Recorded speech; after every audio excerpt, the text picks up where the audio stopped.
Welcome to the Rolla podcast, where the goal is to motivate, inspire, and share success principles. I'm your host, George Masri.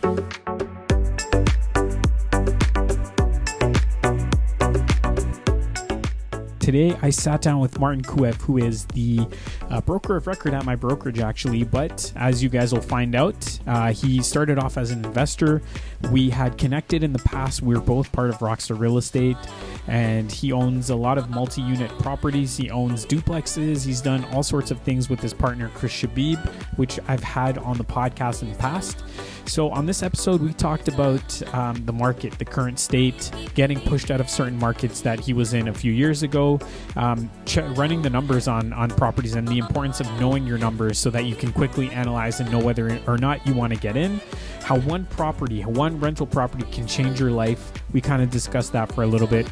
And we also talked about a recent experience buying a 14-unit building where it had 50% occupancy, and he had a bunch of squatters that had moved in prior to the closing date in the process of getting them out, the eviction, all of that. So it was an interesting story. I think you guys are really going to enjoy this episode. And if you do, make sure to leave us a review on the podcast, Apple Podcast platform, and share this with a friend. If you guys want to connect with me, just go to Instagram, WellOffX, send me a message. I love hearing from you guys. Hope you'll enjoy the episode. Here we go. This is the first time we actually sit together. We were part of the same brokerage in the past at Rockstar Real Estate, but we didn't align. I came in and you had just left at the time, but now you are the broker of record of the current brokerage. And the reason that I was interested in speaking to you is because I know you have a big investment background. You've been investing in real estate with your partner, Chris, for a long time. So welcome to the show. Thank you for coming into the office today and doing this. Thanks. I appreciate you having me on, and I know we've known of each other for quite a while, and I think this is the first time we've actually been in person. So it's great to finally meet you and chat with you today. Yeah, thanks. I had Chris on, so Chris Shabib. For those that have listened to that episode, you can go back, and we were talking about garden suites and that kind of thing in the past. So why don't you tell me a little bit about your childhood, where you grew up, and one or two things you remember? Sure. Well, I had I'd say lower to middle class upbringing. My parents were immigrants. They came from Eastern Europe, escaped communism, much like many other people. And I think real estate has always been in the back of my mind. My parents always came out and provided for the family. I'm one of three siblings, and whatever the kids needed, whatever we needed, I didn't know if there's any money problems or anything like that. But other families that came here with us, some of them made sacrifices. They didn't have any furniture for some time, and they had kids as well, but they chose that path. And what I saw them do is buying another property, buying a rental property, and they were kind of my inspiration. And now they're retired in the Czech Republic right now, and they own an apartment building over there and several homes here still, and they retired, I think, in their 50s. Nice. So it was very different from what my parents had and what my parents did, and it's just a different school of thought and a different way of thinking because society comes out and tells you, go to get a job, go to school, buy a house, pay off that house, and live debt-free. Yeah. But there's ways around that may not be the best financial advice out there. Absolutely. So I don't know exactly what you invest in. I kind of have an idea of what Chris does, but do you want to tell us a little bit about what your investment strategy is and what you focus on? Sure. So basically, I started out investing in, like anybody else, just educating myself. At the beginning, it was, I think, going to one seminar that sparked something, and then going to another seminar, and then being part of a meetup and a networking group. And then I started out, I think my first investment property was a student rental. And I can tell you lots of stories on that one because I think everyone has horror stories that they have when they first start out, and I'm no different than anybody. And then I graduated to purchasing single-family homes, and then once municipalities started to allow us to put secondary suites in there, we jumped on that bandwagon, and that's been pretty much the norm ever since. And then soon after that, we started to invest in apartment buildings. Yeah. And that's, Chris and I started in 2017. We still have apartments together, and we have separate business dealings, but we still have our apartments together, and we're happy to continue those with our investors. But predominantly now, I still have single-family homes that I have, but most of our efforts have been on the multifamily side. But I still work with investors on the single-family side as well. So more on both sides. And so you're still actively looking for opportunities at this time? And if so, are you looking for apartment buildings, or are you still looking for single-family homes or duplex conversions? Typically, I mainly work with, as a realtor, I work mainly with investors. So, and that could be if they're investors that are looking to invest passively, then we would purchase something together. That could be a single family home if it's one person, or if it's many people, then typically it's an apartment building. Or we always tell them, look, if you don't need to invest passively, if you have the time and interest to do this yourself, then we do everything for them. And we basically put it on a platter for them. You don't have to call a contractor. We'll set you up with a contractor, a lawyer, insurance, property management, all of that you'll never have to ask, what do I need to do next? Mm-hmm. And most people, when they get into real estate investment, the first sign of anything that's negative, there could be a for sale sign out the front door. So we want to avoid that. But if someone is like me, I come from a corporate background. Most of my first JV partners were people that, hey, I don't want to get involved in it. I have a busy life, and that's great. So they invest passively with us. But others that they can make a lot more equity on it, but they have to do some of the work themselves. We just make it easier for them. Then we say, hey, you can do this yourself. It's not rocket science. Mm-hmm. And then we coach them along the way, and we're basically just become their realtor. So we help them purchase either single family homes, but most when they start out, they're kind of like me, especially if they stick to it. We all know that one home can change someone's life. Mm-hmm. But when they start to get 1, 2, 3 homes, they eventually get to the point of, hey, I think I want to switch over to multifamily. And then you can see that from when I started out and the people when I started with, even Sandy, part of our brokerage, he same path as I did, very similar in terms of single family homes, duplexing, and now we both do apartment buildings as well. Yeah. Well, I understand that, like, once you have investment properties and you start building up that cash flow and you're kind of in a position where you don't have to work anymore, financial freedom, then what's the motivation to go out and help people as a realtor, and just earn a commission? Like, what's the motivation for that? That's such a great question. And I get asked that a lot because, once you do one kitchen reno and you do one renovation, they're very similar. You have one standard and you're doing it. And I'll be quite honest in terms of the most fulfillment that I get is I've had people that work with me that have now quit their jobs and they're doing this full time. Mm-hmm. And they go out, and it started with, hey, I heard you on a podcast and I want to meet you for coffee. And it started out, hey, great, I'll meet you for coffee. Now it's hard to meet everybody that comes out for a coffee, but we have meetups on a monthly basis, and I usually talk to people in groups, but I'm always happy to have a call or a Zoom call. Mm-hmm. And to see that journey and that trajectory in terms of what they're doing, I get the most joy to that. So in terms of doing another renovation, another kitchen, we have systems in place. We've done that many times. Mm-hmm. But if one person or several people are eager, I always have the time to see them blossom into what they can become. And I'm very fortunate to have, I can count, I don't even have enough fingers on my hands to count how many people have quit their jobs and done this. And that, for me, and I have 3 kids as well, to see them grow up and you don't have to go out and go the traditional path. Mm-hmm. There's options out there, and here's other people that have worked with me to do it. And I'm just blessed to have that, and that probably fulfills me much more than doing something else. But on the other side is I want to build a generational wealth stream for my kids too. Mm-hmm. Like the wealth, I was never brought up in money, and I'm very comfortable. I know I'm going to be very comfortable. Likely my kids are going to be very comfortable, but I don't want money to be a burden for anybody. And it is for the vast majority of the population. And if you have the time and the interest, there's options out there that you can potentially get out of it too. Yeah, 100%. What are you finding out there right now when you're looking either for yourself? I'm assuming, like, let's just say you're looking for an apartment building, or for a client, if you're looking for a single family or duplex conversion. What are you finding out there in the market, and what market are you in anyways? Usually in the outskirts. So anywhere in the outskirts from the Durham region side to the whole Niagara corridor between Hamilton and Niagara Falls. Those are probably, it's not where do I want to invest? It's where does the right financials make sense? Yeah. And 25 years ago, people were doing this in downtown Toronto because the numbers made sense. And eventually, as prices start to skyrocket, rent skyrockets too, but not at the same pace as home prices. You eventually do get pushed out of markets. So we are eventually getting pushed out of markets like Oshawa and Hamilton. It used to be Ajax and Whitby. We're just getting pushed out further and further. And, if we have this discussion in 10, 15 years, it's probably going to be Windsor's the best place with the financials. Yeah. And that's likely going to continue. That's where I'm focused on. But when I look for a property, it usually comes down, number one, is do the financials work? And from an investment standpoint. If someone wants to live in that home as their forever home, that's more of an emotional purchase, and they need to do what's right for them and how they want to live and make sure that they can afford that. From an investment standpoint, I usually try to say, let's leave emotion out of it, and where number one is where you're going to get best bang for your money, which you're going to be highest ROI. And if you are going to self-manage, then obviously a secondary factor is going to be, if I live in Hamilton, I want to invest there. Or if I live in Vaughan, for example, we have a lot of investors that want to invest in Barrie because it's closer.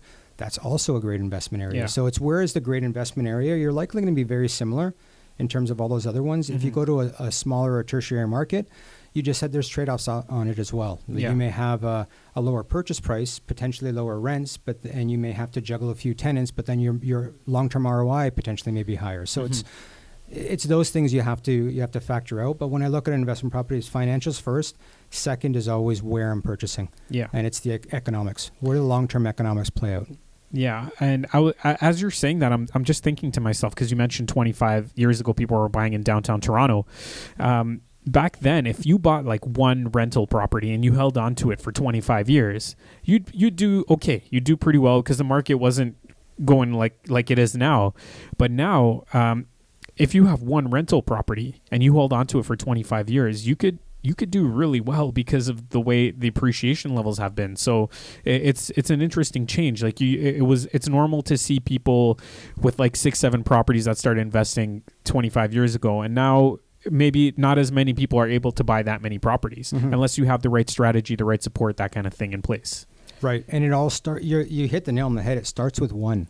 And once you have that one, you realize that the power of one property can change your life. Back then and even now, probably not back so then, but now with the appreciation, we've been in a bull market for the last 10 years. Yeah. So the power of one property has changed people's lives. And when they see that, that's why you see, when I first started investing in real estate, I think what was the percentage? 6% of the population had an investment property outside of the principal residence. That's a very small percentage of the entire population.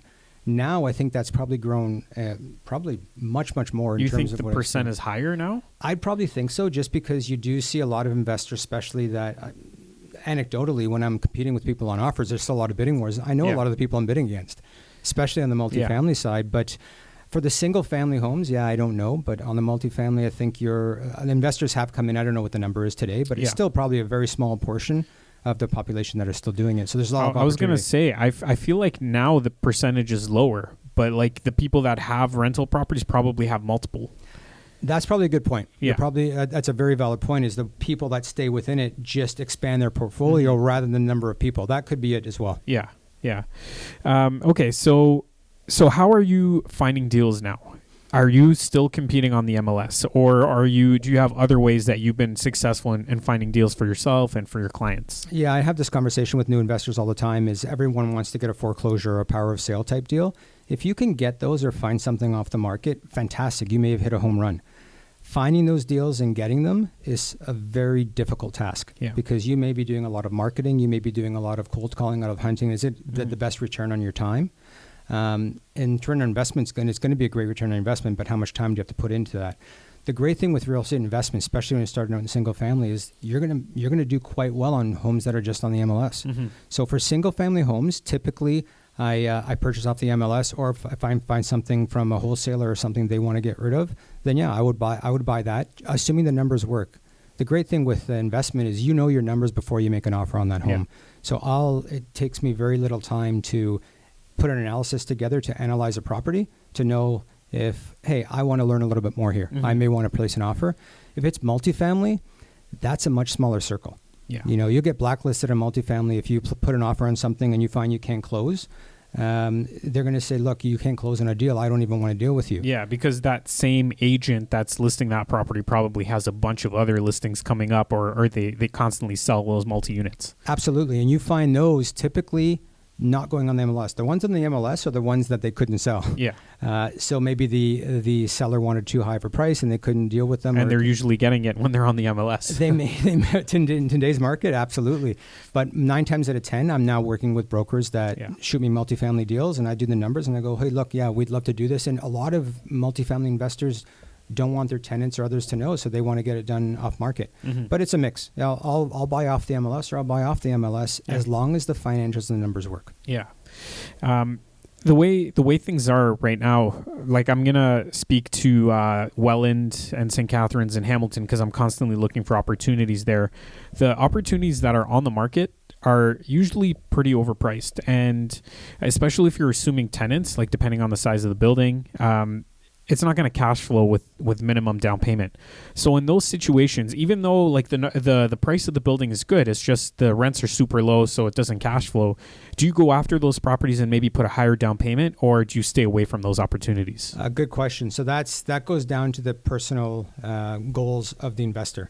And I'm fine to have a very low cash flow as long as my overall investment in the property is extremely low. Like let's say I have no cash flow, but then I'm only paying $500 a year on that, and I've refinanced that property to give myself a good payback on my capital. I'm okay with that because I know for the long term, I'm investing a small amount and I don't need the cash flow. However, I'm a cash flow investor. So I always tell anybody starting out, you're purchasing a business. Do you want to purchase a business that is losing money on a monthly basis? Mm-hmm. So typically you're buying a business in a box that you want it to sustain itself once you stabilize it. So 9 times out of 10, I would always advise to find a property that's going to cash flow because they are still out there. 9 times out of 10, if we're looking at properties, there's 20 properties out there, maybe 2 or 3 fit our model because you have to have that cash flow in there. So there is something to say for some people that purchase without cash flow, but then if you're only relying on appreciation, you become a speculator. And it's just appreciation, mm-hmm. where real estate is not that. You have so many avenues that you can profit from that I always try to enforce that you want to have a cash flow. However, if you're refinancing, you want to pull out as much money as you can to get working for you. So sometimes that's why I can't answer that is a definite yes or no, because I may take money out of that and have a lower cash flow, but invest that money into somewhere else where I'm going to have a higher appreciation mm-hmm. or even just a higher cash flow. Yeah, that makes sense because sometimes you just have to look at your overall portfolio. If you've got a ton of cash flow here, you might be able to kind of make an exception on one building because it's a good deal or whatever, and long term you're going to make it work, but in the short term it's bleeding a little bit. So correct, and that's all dependent on the investor and what their goals are and where they are in their investment cycle. Yeah, you mentioned stabilizing buildings. What are some of the more common things that you are finding when you take on some of these buildings? What do you have to do to stabilize them typically? I say the biggest difference between stabilizing a single family in a building is 2 things. Number 1 is the timeline. The timeline could be anywhere from 3 to 6 months on a single family home, depending on renovations. You're getting permits for secondary suites and whatnot.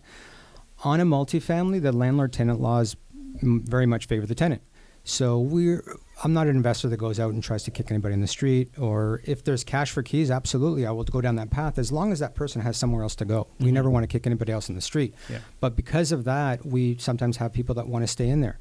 And as we're transforming a building, sometimes you are transitioning tenants as well. So from a full stabilization standpoint, on a single family home, if I purchase it vacant, I can jump in and do all my renovations and I have a brand new property and I can rent it out. Mm-hmm. On a multifamily building, I may do 1 unit at a time.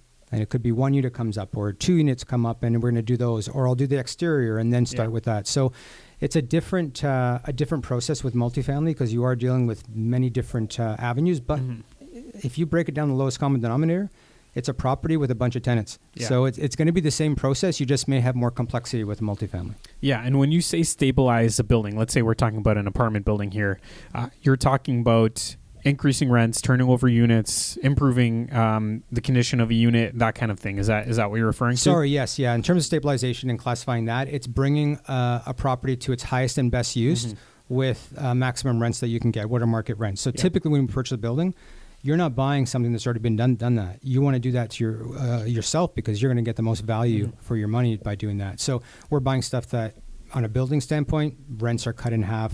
The landlords potentially have owned that building for 20, 30 years. Or even if they're investors, they just haven't gone through the process of maximizing that. So stabilizing is basically bring it to its highest and best use and bring it to market value rents. Yeah, and you mentioned about not kicking people out on the street and whatnot. Where do you draw the line between wanting to get somebody out, but doing it fairly at the same time? If that person's causing a lot of trouble, where's the balance there? Oh, I got a good story for you. So our last building we purchased and it was 50% occupied. When we closed on the deal, it was 100% occupied. Mm. So we actually had a building with squatters infested throughout. Wow. And while I'm going through that renovation right now, we're still in the tail end. It took us a good 2 years just to get our permit from the city of Hamilton with the pandemic hitting, and we had Acorn, which is a tenant advocacy group, dealing with the tenants too. But in the end, they were not paying rent. Yeah. And if someone is not paying rent, I don't want to kick you on the street. However, I'm also running a business. Yeah. So we had the sheriffs involved and we had to kick them out eventually, but we're not doing it in the terms of, hey, I'm coming with a boot or I'm going to force you out. Yeah. I'm going to come out and basically, if you're paying rent, I can't legally kick you out anyway. Yeah. So as long as you're paying rent, 9 times out of 10, they were squatters. So we had to get the law enforcement involved in there. And so hold on a sec. You bought a building, 50% occupancy. Yeah. By the time the closing date came around, squatters came into the empty units. They broke in, and then now they're staying there, and you can't just go kick them out. You have to go through the eviction process. Absolutely. Oh yeah, because they can say, hey, I don't have a lease, but I've been here for the last 5 years, and the old owner, basically, he didn't really care at that point. He sold the building. He was what we'd call a slumlord. Yeah. The building was mismanaged for, I'd say, 20 years or so. And what happens, but this is a building in Hamilton, is squatters, and what we've learned, we've had squatters throughout the whole time, is that they may jump from one property that got boarded up, they finished the renovations, they may jump to another one. So then it was a good learning curve for us because we were dealing with single family homes. Now we had to put fences up. We got to get security systems, and we got to basically protect our investment for not just ourselves, but our investors. And so it was I'd say a good learning curve for us. But yeah, we had to go through that and not kicking them out, but go through the right means to kick them out, even if they were squatters. Yeah. And how long did it take to get them out from the time you closed? It took us a good 6 months to get squatters out. But then after that, then we had to apply to we were adding units. So we had to go through the whole permit process with the city of Hamilton. So kicking the squatters out was part of it.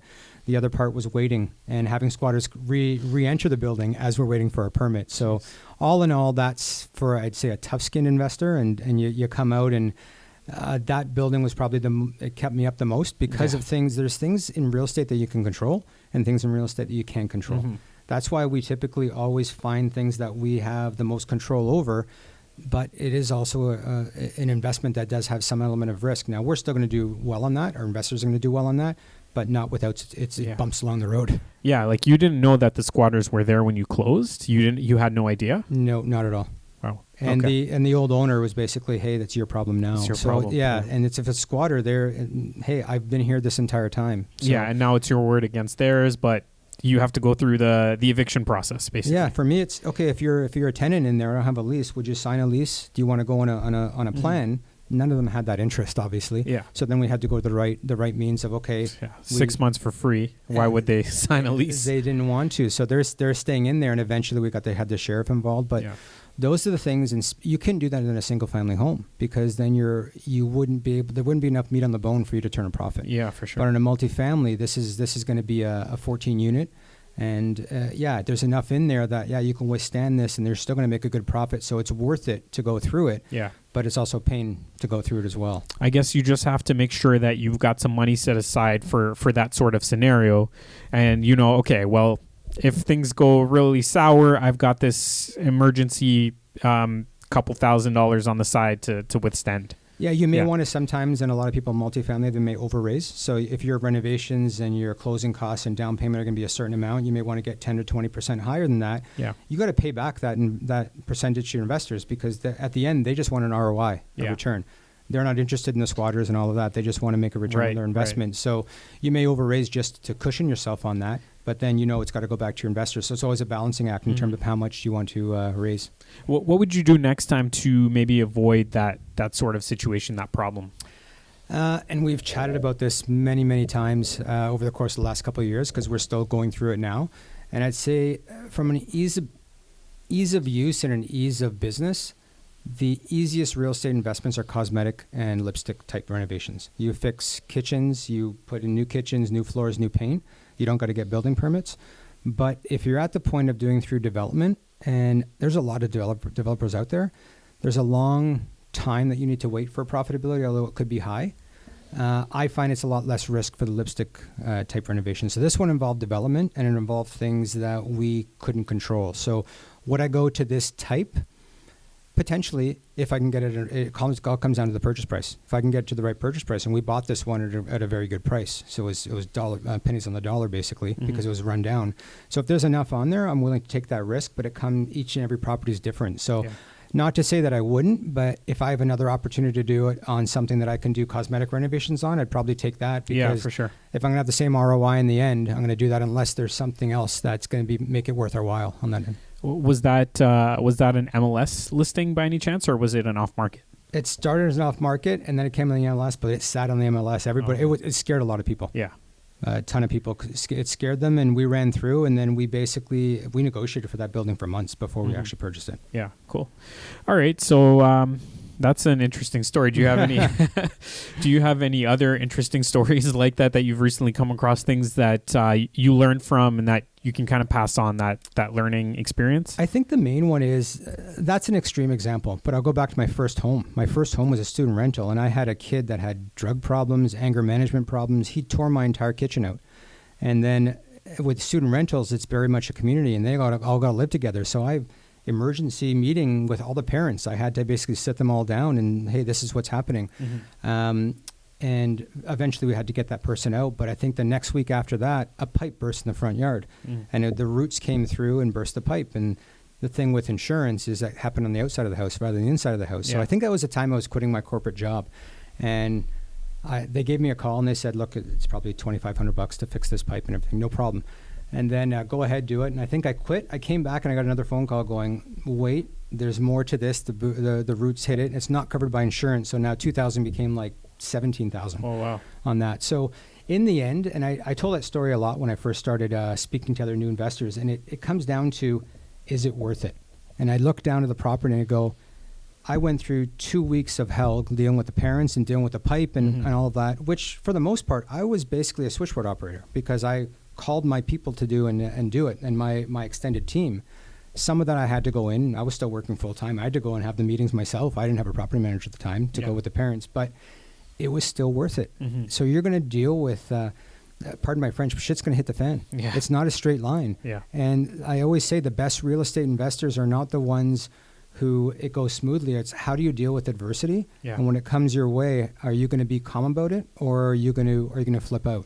And you have to account for that.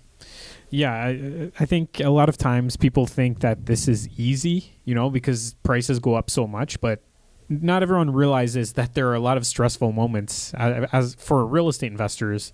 And then as you become more experienced, those same stressful moments aren't so stressful anymore. Like now, if you have a burst pipe, you deal with it. But when you're in that moment, when you're just starting out, you're quitting your corporate job, it's like the biggest deal in the world, right? It is. And when I first started out, even when I deal with new investors now, most of my conversations are talking them off a ledge. And most of them are like, I'm done with this. And then when they buy 2 or 3 or 4 properties, they're like, why did I even complain about that? Because it's part and parcel of just being part of it. You may have a very small setback, but in this grand scheme of things, that one property likely changed your life, even with the stuff that you had to go through. And the great thing about real estate investment is a lot of new investors take it on themselves. I was one of those investors. I tried to do everything myself. You can outsource as little or as much as you want in real estate investment and not even deal with that, and the property is likely still going to pay for it with property management, with external trades and things like that. So you could pass on those problems that you don't even need to deal with, but a lot of people take that on their first property. So it's very stressful for them, but they find out later on that that's not really stressful. It's all part of the process. Yeah, exactly. I mean, if it were easy, everyone would be doing it. But like you said, when you started, less than 6% or 6% of people had rental properties, and that's just how it is. And I find that a lot of times people talk about doing it and they don't. So what do you think holds people back, and what do you think is the best way to get yourself to take action and move forward? Yeah, it's hard. And we talk about this a lot too. And I analyze risk and fear. And I talk about it quite a bit because fear is ingrained in us. And I fear the market's going to crash. I fear I can't get tenants. And when I look at risk and fear, I can't talk someone beyond their fear. That becomes emotion plays into that. But risk I can talk about. Risk is just when it's lowest common denominator of probability. It's a percentage. So what's the percentage chance that Ontario is going to become a ghost town? What's the percentage chance that I'm not going to get tenants? That I can quantify. And then it can come down to, do I want to do this or not? So I think it comes down to the risk in any new investment for not taking action that's one aspect of fear. The other aspect is analysis paralysis. And a lot of people, I learned very early in the corporate world that if I have 20% of the information, I don't have enough information. I'm probably going too much with my gut. But if I have 80% of the information, I probably wasted too much time and missed an opportunity. So you have to find that balance. You're never going to have perfect information. And real estate is one of those ones, man, this is a lot of money. I'm scared of it. But I always say get a coach or a mentor, or not even just that. Call somebody who's been there and ask them, can you oversee it? And most people are, no, I can do it on my own. I went through and I got a mentor. I paid for coaching, and it was so worth it. At the time, I thought, oh my God, why am I spending thousands of dollars on this? So for those people that are, let's say, investing in single family homes and they want to get into bigger projects, they want to get into apartment buildings, that sort of thing, what advice do you have for them? How can they get over that hump? Maybe it's a mindset thing. Maybe it's something else that's getting in the way. What advice would you have? Sometimes it is a mindset thing, and it could be two things. One is it was a mindset thing for me. I remember having the opportunity to purchase apartment buildings when I was still purchasing single family homes. I was gun shy. I was scared. Mm-hmm. I think I put an offer in and I rescinded it, and I didn't have the right fear. I guess fear came in. That was at the beginning of my investment journey, and so I think fear can stop someone. So it's a mindset of it's just a bigger house. So if you can get past that fear, yeah, you can do it. However, it's not just you doing it alone. I think the second part of that is you're not going to buy a multifamily by yourself. Mm-hmm. You're likely going to need investors. You're likely going to need a team that's going to be involved there. And that I spent years just getting that team on single family and then building that. And you may lose contractors and bring new ones in, and you perfect that team over time. But there's no way that I would do it by myself. Yeah. And no matter who you are, if you're a single family investor, even within the financing world, you're going to hit a wall eventually, and you're going to need other people to help you out. So getting over the mindset hurdle of, can I do this? Can I manage an apartment building is one piece. And then the second piece is, this is no longer just me. This is, I need other people to help me. Yeah, 100%. What would you say you are most excited about for the next 6 months? The next 6 months, I'd say I've been so focused on my investment journey and helping clients. I think both you and I are part of KW Legacies here, and being part of a team is great. Again, you feel part of a culture. You feel part of. You're very much an island sometimes as an investor, and you probably know this as well. You're sitting at home and you're doing your job from home, and being part of a team. I'm looking forward to seeing this brokerage grow, and my mandate as a broker of record here is to let's not just grow the brokerage. Let's grow everybody's individual financial wealth, not just for themselves but for their kids, their generational wealth. And that's the mandate I have. And I think Rockstar had it as well. And I want every single person to own an investment property. Yeah. And I have that same feeling here. And I have still a great relationship with those at Rockstar. And I think that's the right mindset to have, because so many people are focused on today or tomorrow or next week, where not a lot are focused on next year or 5 years from now. And I think that's especially from a wealth standpoint, is, we're very fortunate the way we live. The vast majority of the population doesn't have that luxury. However, there are options they just may not know about that could be out there. Yeah, I love that, because I think that a lot of brokerages, they don't talk enough about investing. I've been a part of a couple brokerages, and the focus is so much on just selling more because the brokerage makes money. When you sell more, they get a cut of it and whatever. But I've not, prior to Rockstar and here, it's never been mentioned. Like it's super important for everybody to focus on acquiring real estate as well, not just selling it. If you're a real estate agent, or if you're just any other person, you have a regular 9 to 5, it's super important, I think. Yeah, it's funny. And I remember saying this when I first became a realtor, is I was like, I'm a realtor, but there's some things about the industry I just don't like. Yeah. And it's very transactionally focused. It's trying to I want to get from one deal to the next. And I have the luxury of being part of this brokerage. And I met Sandy McKay prior to us even being agents. And we were investors first. And then we became, hey, there's power in terms of transaction, but do it correctly and do it right, that you're not just trying to get to the next transaction, but you're helping people along the way. Yeah. And I think we both have that mindset, and us providing these investment opportunities to the people that work here and able to not just help ourselves as the brokerage. The most important thing is, even if they come here or they go somewhere else, it goes back to what I was saying before. I get much more joy out of that. We're all entrepreneurs, no matter who we are. If somebody goes, you started at Rockstar, I started at Rockstar, we go somewhere else, it doesn't matter. We're all people. Yeah. And if I see somebody else that's going to flourish, I have people that I'm not in business with, I still want them to succeed. Great, fantastic.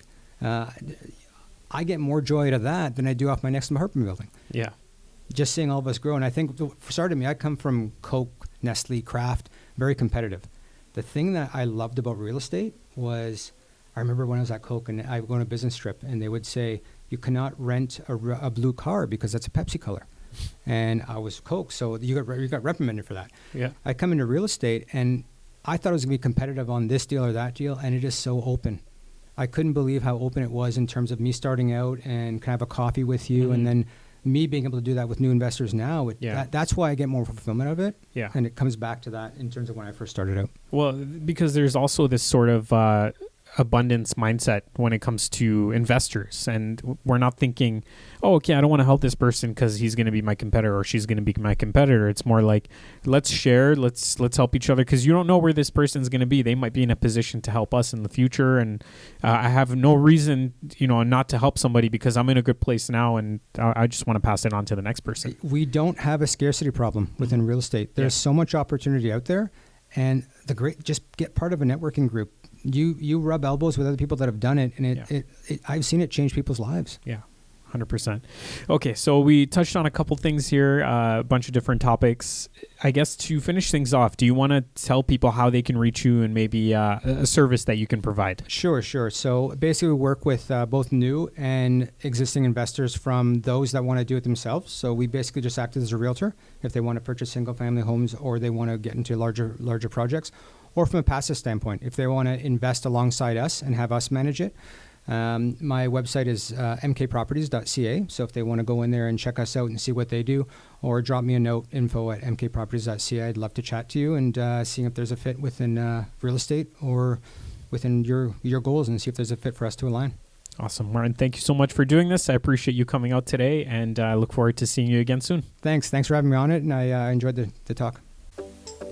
Thanks for listening to this episode. Your support is truly appreciated. And if you can share this with a friend or family member that might benefit from the information, remember, our goal is to motivate and inspire others to take action and to build wealth and to become well off. Enjoy the rest of your day.